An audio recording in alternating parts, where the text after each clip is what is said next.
This is a fat, juicy, thick, steak-like guitar tone that I really like. Happenstance came upon it. Disclaimer, I have no idea what I'm doing. Please do not judge me. I like the way it sounds. And it's kind of been my go-to if I'm using 2 guitar tracks for, I guess you would say, rhythm parts. And it's all in the box. And you can do it with plugins. So, thick, juicy steak.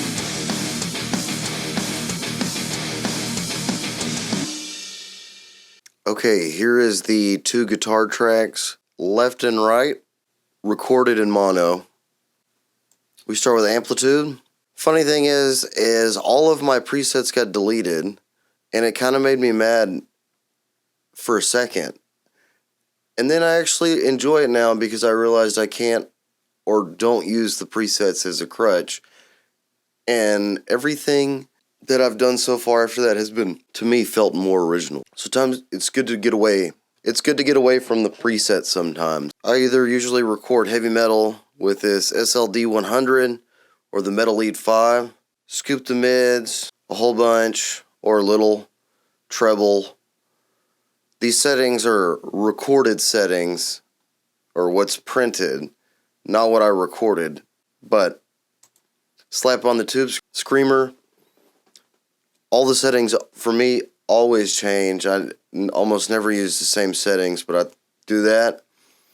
And then I guess when I bought this Amplitube, it came with the dime noise gate. You got fast, slow, release, and then a filter that lets some of it through. It is super fast, super shreddable. I love this noise gate for heavy metal. Record the track, do the same thing on the second one. Record the track, just duplicate. I'll record the first track with those random Amplitube settings, duplicate it, record the other track with the same amp settings. Sometimes I mute the first track, sometimes I play with it. Then, before you even get to the fun part of tweaking and mixing the guitar with the song and the guitars together and adding effects and processing, this is the not fun part that it took me a long time to learn. Every one of these little wave things like that, they're going to probably be all over the place, especially if you're using gear with latency and you're not a super badass player. You could click on it with Ableton and hit U and it automatically quantizes, but I always feel that that makes it too robotic.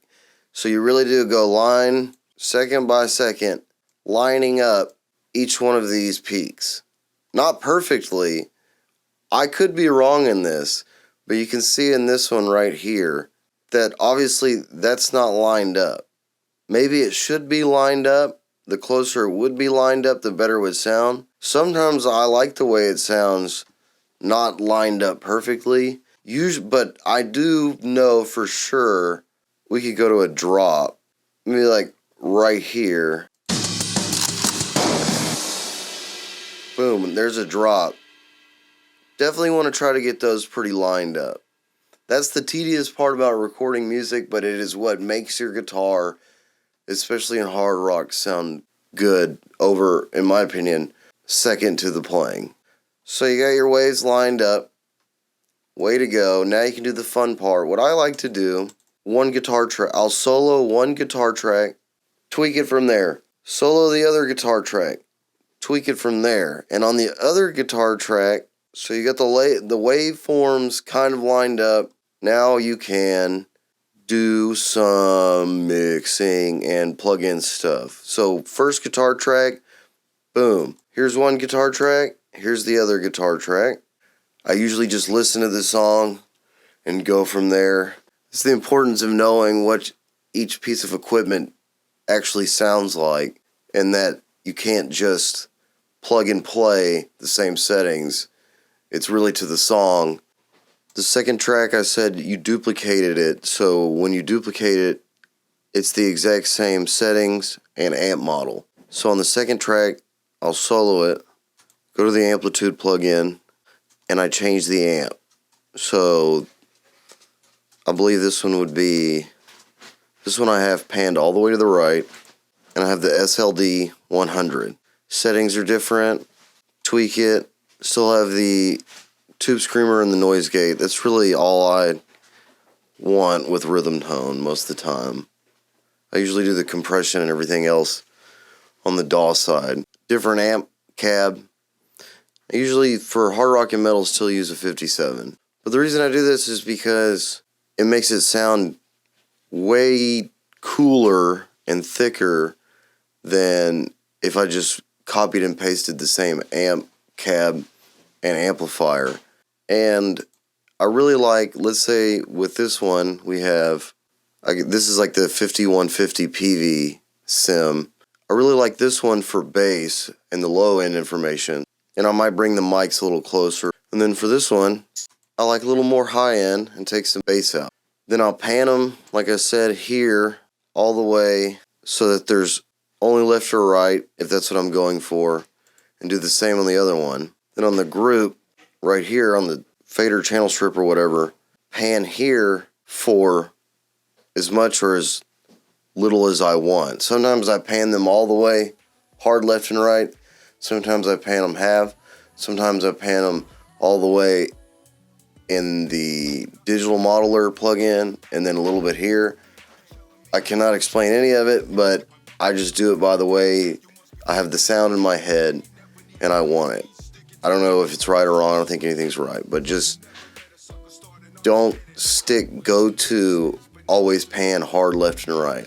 Always use this amp model or blah, blah, blah. Really what makes the guitar tones to me super heavy is editing the waveform and then blending two different sets of gear. Sometimes if you want to go for more difference and if you have the ability to use different guitars too, that makes it really cool. Match the levels. I've grouped the tracks here and then I monitor them. So I'll play the track, monitor them so they're pretty level. I'm sure it's supposed to be even more level. I could probably adjust it more. And like I said, on the individual tracks, I really don't have any plugins, just the EQ8 with a high pass and the same. And I've got a little high Q cut right here. I guess I thought that needed to be removed. I do find it sounds better most of the time when I high pass the individual guitar tracks. I think that's what you're supposed to. But most of the processing I like to do on the guitar rhythm tracks, I like to do on the group. So here I've got an EQ with just a little bit of boost at 681, little roll off there, a little bit of that taken out. This guitar control dynamics, it's a preset I believe, and then I just tweak the settings from there. I add a utility. This should probably actually be here. Add the utility. I like to make a bass mono to whatever sounds the best. Sometimes I mess with the width. Sometimes I usually mess with the width on the utility section on clean stuff. I don't really like the way it sounds. There's like phase issues or something. And then if you want to make it a little dirtier or warmer, saturate it, blah blah blah, and then add it back to the rest of your track, and that's how you get a thick, nasty guitar tone. There's definitely better ways to do it. I'm probably definitely doing things wrong, but you know, I figured all this out literally by just doing things until I like the way it sounds. And I like the way this sounds now, so try it out.